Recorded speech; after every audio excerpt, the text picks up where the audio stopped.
Full మెదామ్స్ ఇది ఈజిప్ట్లో చాలా సాధారణమైన మరియు ముఖ్యమైన అల్పాహారం.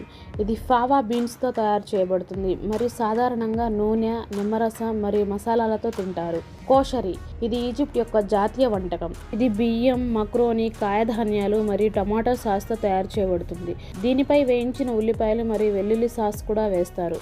మొలోఖియా ఇది జనపనార ఆకులతో తయారు చేయబడే ఒక రకమైన కూర.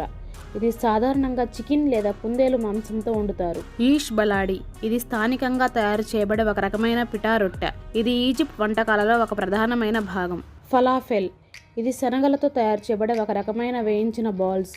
ఇది కూడా ఈజిప్ట్లో చాలా ప్రాచుర్యం పొందిన ఆహారం. మాంసం వంటకాలు ఈజిప్ట్లో గొర్రె, కోడి మరియు చేపలను కూడా తింటారు. భోజనంలో రొట్టె తప్పనిసరిగా ఉంటుంది. అల్పాహారంలో ఫుల్ మెదామ్స్ లేదా బ్రెడ్ మరియు చీజ్ వంటివి సాధారణంగా తింటారు. మధ్యాహ్న భోజనం సాధారణంగా కూరగాయలు, మాంసం లేదా చేపలతో కూడిన భోజనం.